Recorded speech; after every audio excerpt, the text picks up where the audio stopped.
Ah, la Turquie. Qu'est-ce que c'était chouette. Faut que je vous montre ce que j'ai vécu. Mais avant, je vais aller poser mes affaires.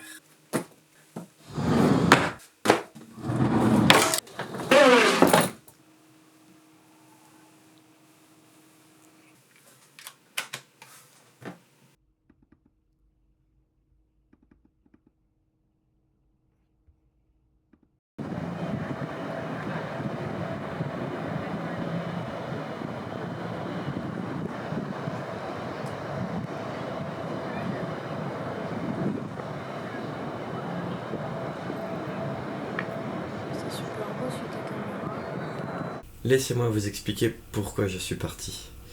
C'est une amie, Isis de son nom, qui de façon random m'a demandé si je voulais partir avec elle faire du woofing en Turquie. Lorsque j'ai lu son message, au début, ça m'a fait un peu rire. Et ensuite, j'ai réfléchi à sa proposition. Et je me suis dit, pourquoi pas ? J'ai le temps et l'envie de voyager, c'est l'occasion parfaite pour moi. Alors j'ai dit oui. Et nous voici donc à Istanbul, première étape de notre périple.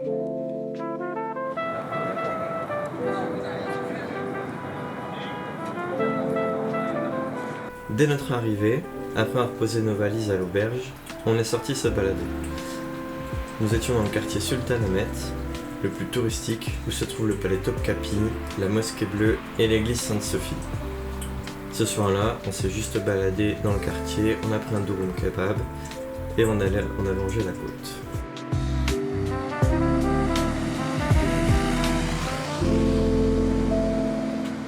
Deuxième jour et première visite du voyage, la citerne basilique.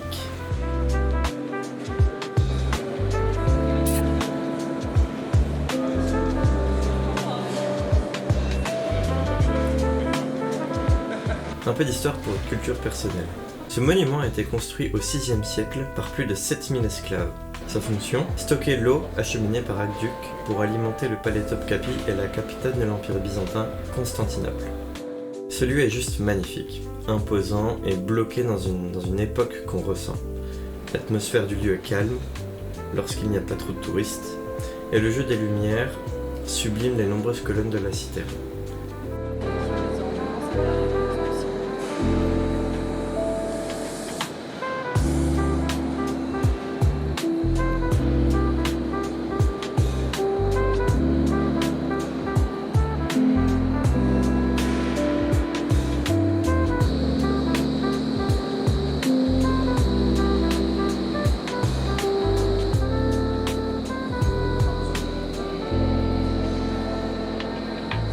On peut y voir Méduse qui est écrasée par une colonne qui avait pour but d'éloigner les mauvais esprits.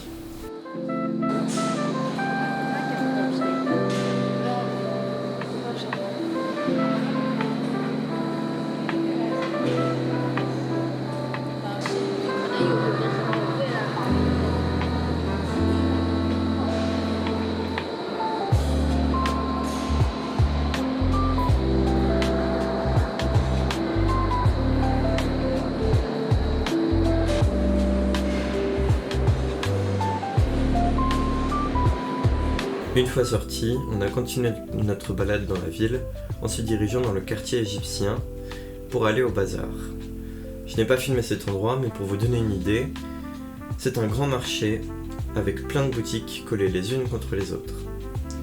On y trouve des tapis, des bijoux, des bouchers, des fromagers, du savon, des fruits, du thé, des épices, de la quincaillerie et des vendeurs qui vous accostent toutes les 30 secondes. C'était parfois un peu dérangeant parce qu'on se faisait reconnaître en tant que touriste, et si vous répondez à leurs appels, bonne chance pour vous en défaire. Mis à part ça, le bazar reste un lieu avec une atmosphère dense où l'on peut trouver de tout et faire de bonnes affaires.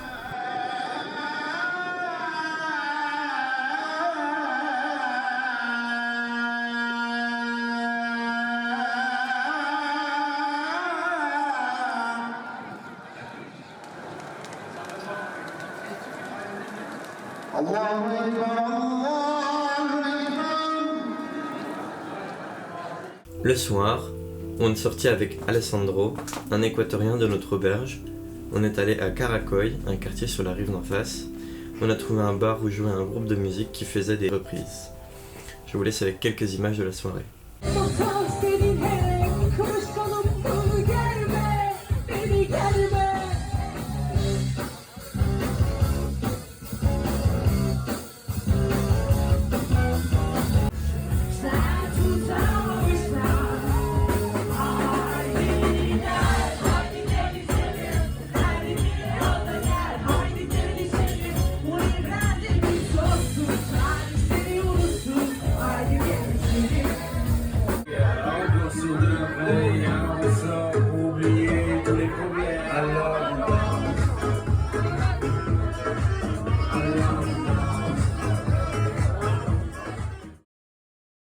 Dernier jour à Istanbul et direction Golpazare.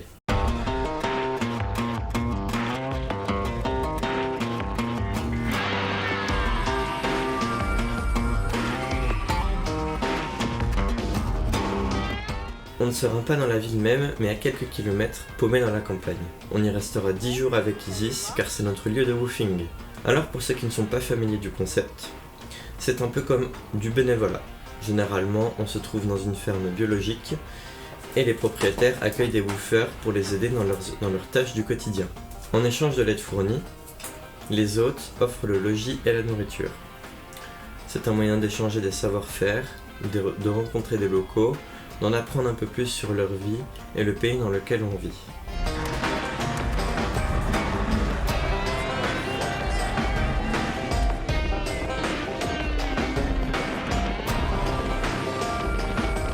Selçuk, elle est propriétaire de la ferme où nous sommes restés. Son nom signifie la vallée des oliviers, selon Selçuk. Son activité est donc composée de culture d'oliviers, d'élevage de moutons et de veaux. Il a aussi des canards, des chiens et de chats.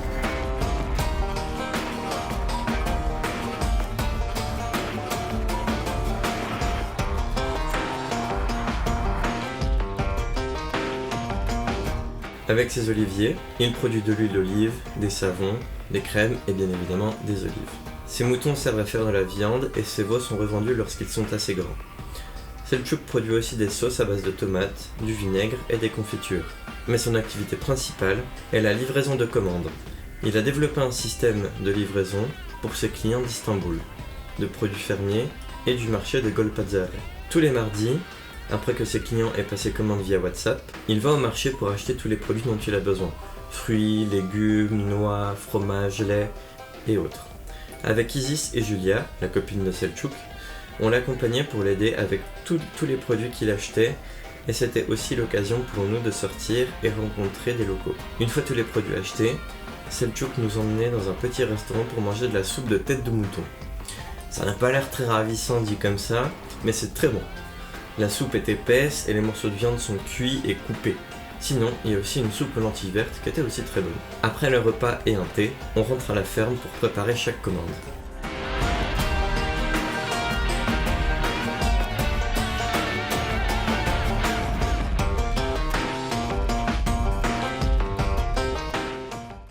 You know everything, baby.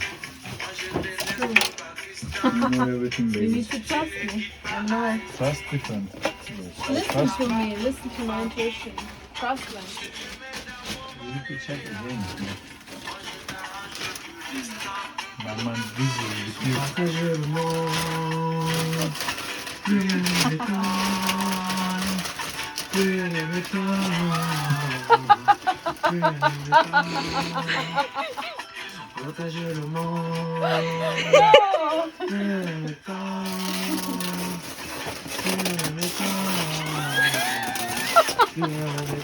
Hey. À la ferme, le mode de vie est complètement différent de ce qu'on connaît. Mes grands-parents diraient que c'est un mode passé, d'il y a 50 ans.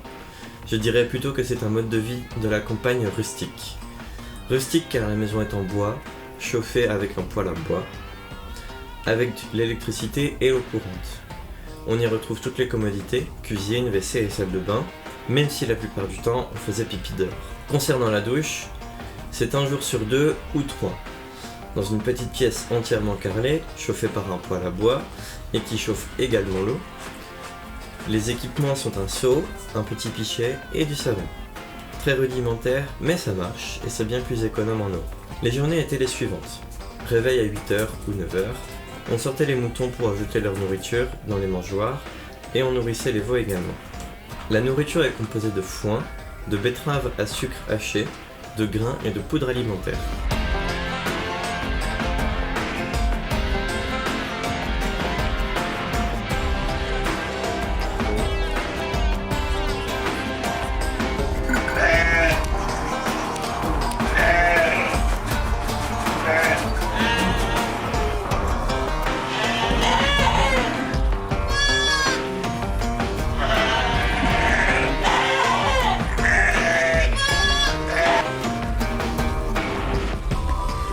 Ah, comme il me regarde.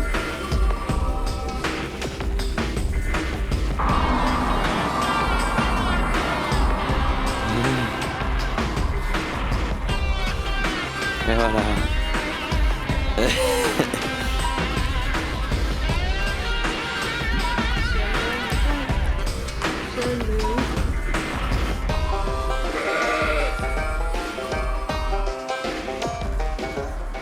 Après avoir nourri les animaux, à notre tour de manger. Et il est environ 10 heures et c'est notre premier repas de la journée.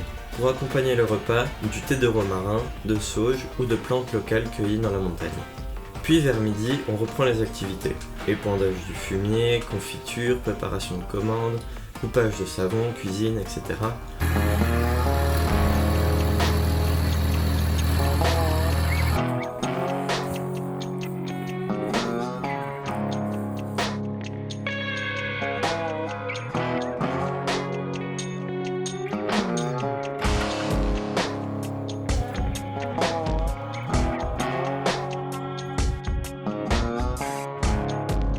Parfois dans l'après-midi, on prenait un café ou un thé avec une pâtisserie ou des fruits pour profiter du soleil. Avant la tombée de la nuit, les moutons et les veaux étaient nourris une seconde fois, puis vers 18h, on mangeait notre dernier repas de la journée. Notre vie s'est résumée à cela pendant 10 jours. Je ne mentionne pas le fait que Selçuk nous apprend ses méthodes et ses façons de faire, nous apprend son parcours et ses envies futures, nous explique la situation politique de la Turquie. En bref, même si on travaille beaucoup, on passe de bons moments à échanger nos idées et à discuter en anglais bien sûr.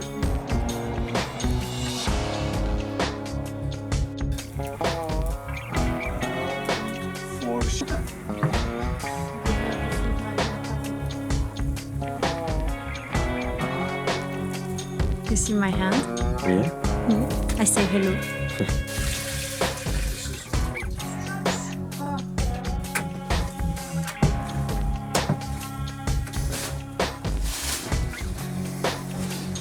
If you touch, you cannot burn.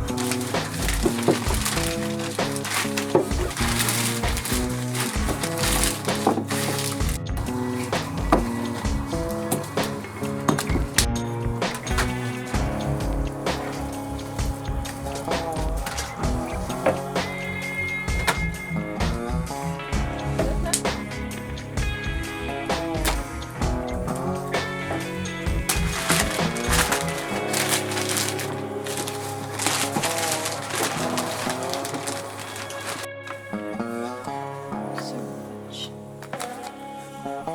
Usually we have to love Aussi, je voulais réaliser un documentaire sur la ferme de Selçuk. Alors avec Isis, on l'a interrogé sur son activité et il s'est avéré qu'en regardant les images, c'était plus comique que professionnel. J'ai fait une petite compilation des meilleurs moments de cet échange. This is not ordinary life. This is extraordinary life. And I like extraordinary lifestyle. Because my hormones, my oxytocin, endorphin, serotonin, dopamine, everything growing up in this life, I choose this one. When I go to near the lamp, I saw duck. Still they are inside the water. Quack, quack, quack, quack, quack. They are still inside the water and they are playing. They are laughing. I saw them. Wow. Why they are not sleeping? They are still each other and very happy. Maybe they try something. I don't know. Male and female. So you think you're a duck? Yes. Understand? Understand? Understand? Understand? Understand? Understand? Understand? Understand? Yes. Of course, you understand. Pour faire une petite pause dans notre séjour à la ferme, nous nous sommes rendus à Eskişehir. On a donc pris un bus qui nous a emmenés en 2 heures là-bas et on s'est baladé dans la ville. On a visité le Odunpazarı Modern Museum, qui est un musée d'art moderne. Les œuvres exposées sont très intéressantes et le bâtiment a une architecture qui les sublime.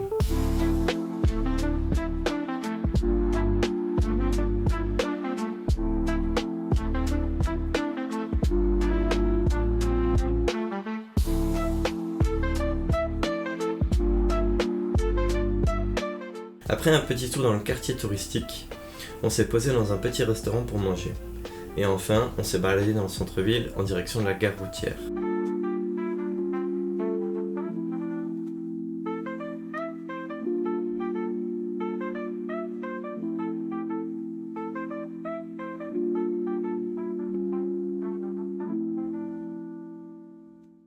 Après 8 heures de bus, nous sommes enfin arrivés à Izmir.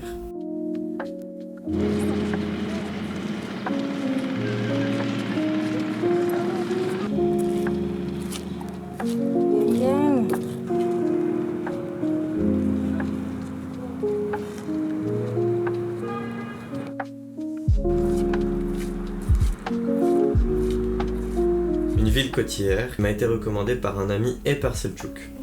De base, notre plan était d'aller à Ankara et en Cappadoce. Mais après 10 jours avec parfois du froid, on a préféré se rapprocher de la mer et du soleil.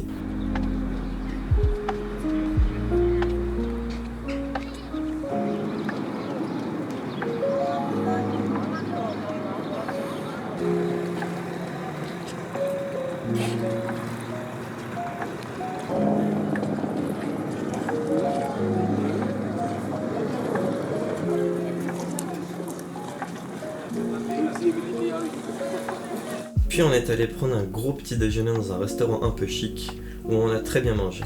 J'avais besoin de me faire couper les cheveux, et sur le chemin, on a trouvé un salon qui avait l'air bien, et j'ai demandé une coupe turque classique. Le soir, on a fait un repas avec nos hôtes, car on louait une chambre chez un habitant.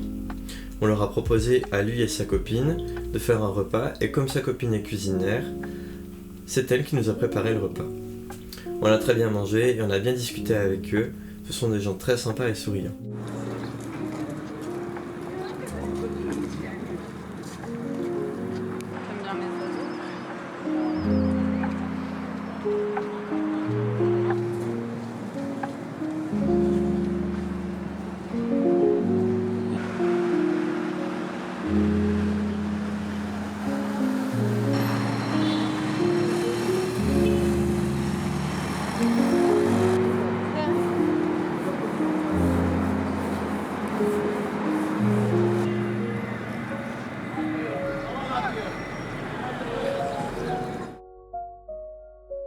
Visite d'une exposition sur Juan Miró, dans un musée géré par un Français.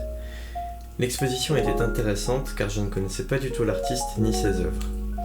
On peut dire qu'il avait un style très particulier, avec des formes et des couleurs qui se retrouvent dans beaucoup de ses œuvres. Ensuite, on est allé rendre visite à la copine de notre hôte car elle tient un petit café et elle nous a préparé des sandwichs avec des produits typiques turcs. En début d'après-midi, j'avais rendez-vous dans un salon de tatouage pour me faire tatouer.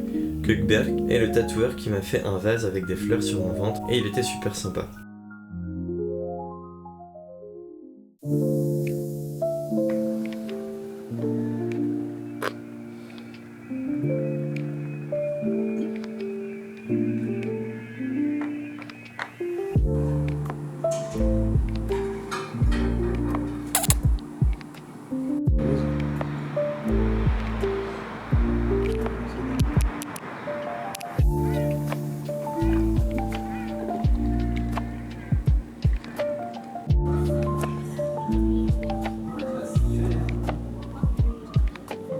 Arrivé à Ayvalik en voiture de location, on n'y restera qu'une journée, mais quel plaisir! C'est une petite ville côtière sur le flanc d'une colline. Il y a plein de petites rues qui vont dans tous les sens, avec des maisons qui se chevauchent de partout. Il y a un petit port tout mignon, des îles en face et une belle mer bleue.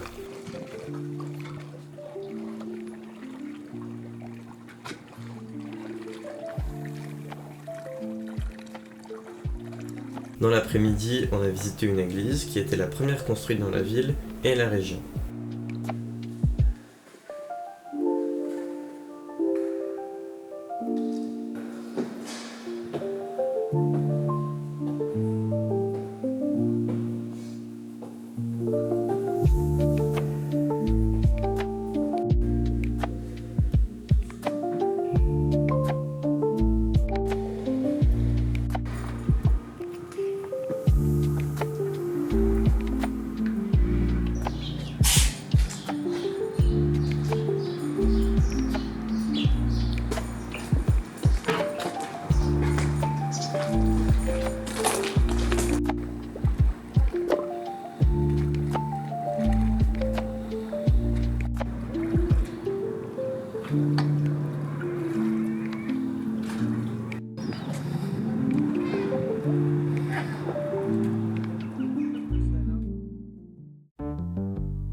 Tout le flanc et le sommet de la colline étaient occupés par la cité, qui avait une bonne visibilité sur la mer et la côte.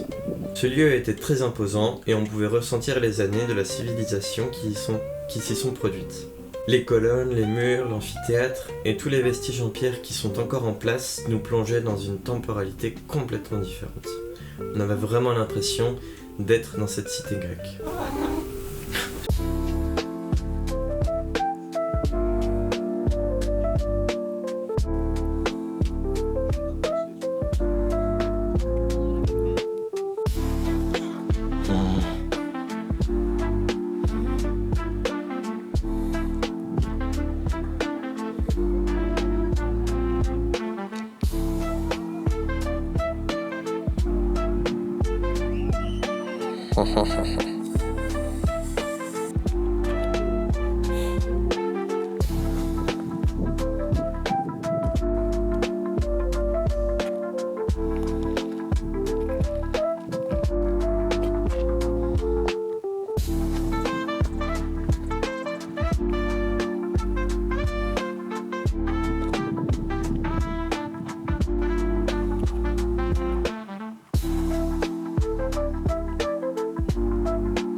Dernier jour touristique du voyage, à Bursa.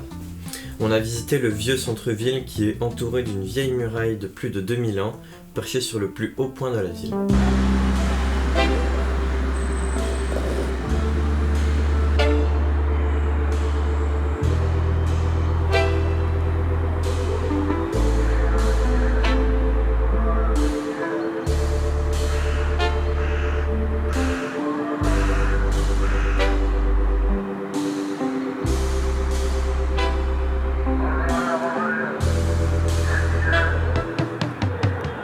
Cet endroit a partiellement été détruit à cause de nombreux tremblements de terre, mais il reste des morceaux de la muraille et de vieilles maisons ottomanes en bon état ou abandonnées.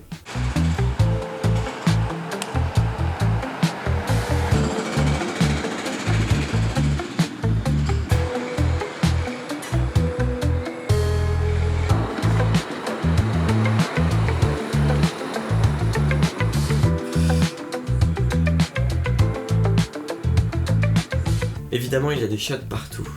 Depuis Istanbul et dans toutes les villes où nous sommes arrêtés, il y a des chats vraiment partout. Et même s'ils sont errants, ils ne sont pas forcément sales ou féroces.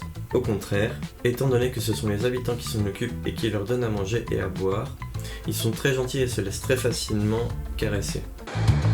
Le chat avec le drapeau derrière.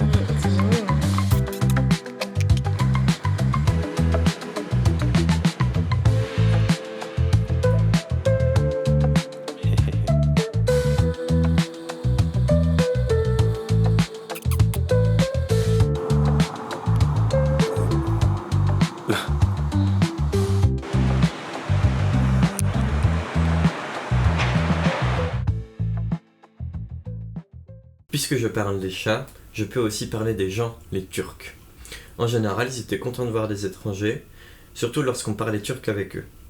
Avec Isis, on a appris quelques mots, ne serait-ce que pour dire bonjour, merci et au revoir. Et on pouvait voir des visages s'illuminer lorsqu'on parlait turc.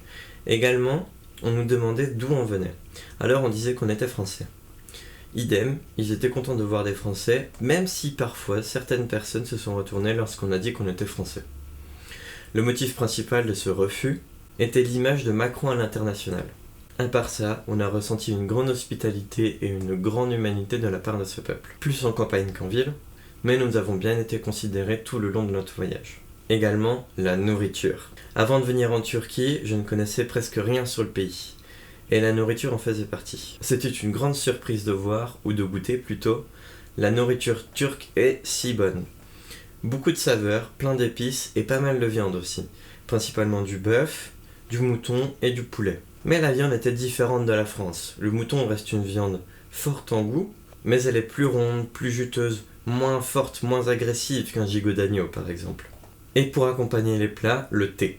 certainement la boisson que j'ai le plus consommée du voyage. C'est si peu cher et si bon que c'est presque devenu une addiction de toujours avoir un thé lorsqu'on se pose quelque part. Pour vous donner une idée, un thé est vendu entre 10 et 20 livres turcs, ce qui représente 30-50 centimes. Vous comprenez pourquoi tout le monde en boit régulièrement. L'eau est aussi vendue en bouteille, car même si l'eau courante est disponible à peu près partout, sa qualité peut être mauvaise. Une petite bouteille d'eau est donc vendue 10 livres turcs, ce qui est beaucoup moins cher qu'en France. Et en règle générale, la vie est légèrement moins chère qu'en France, même si l'inflation subie depuis quelques années a fait augmenter les prix et le coût de la vie. En 2022, 1 euro valait environ 16 livres turcs. Quand nous sommes partis, 1 euro valait 37 livres turcs. Évidemment, cette valeur fluctue et nous, Européens, sommes gagnants lorsqu'on va dans ce pays. Pour conclure, ce voyage aura été une superbe expérience. J'ai rencontré de nombreuses et belles personnes, vécu de très bons moments, appris plein de choses sur le pays et son peuple et découvert une nouvelle culture. Ce qui m'a le plus plu dans ce voyage, c'est la rencontre avec les locaux et aussi le fait que je ne suis pas resté à un seul endroit. La Turquie est un pays bien plus grand que la France et elle a beaucoup à offrir tant au niveau des villes, des paysages et des gens. Une chose qui m'a marqué, c'est les échanges avec les Turcs. Il faut savoir qu'ils ne parlent pas anglais ou alors pas très bien. Mais en connaissant juste quelques mots de turc et d'anglais, on arrivait quand même à se faire comprendre.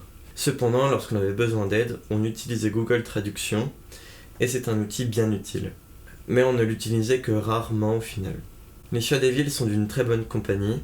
Et si vous aimez ces petites bêtes, il devient parfois difficile de les laisser dehors tant ils sont gentils et attachants. Voilà, je vous remercie d'avoir regardé cette vidéo. J'espère que j'ai réussi à vous faire ressentir mon voyage comme je l'ai vécu et j'espère vous avoir donné envie de voyager. Ce sont toujours de superbes expériences et on en ressort grandi avec plein d'images dans la tête.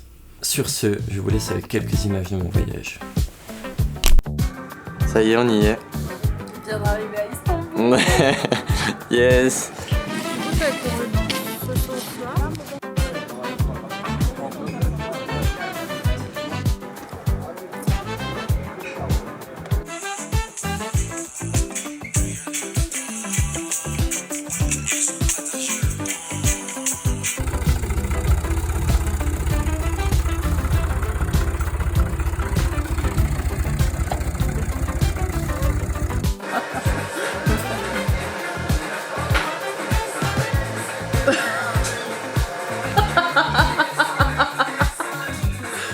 Sure.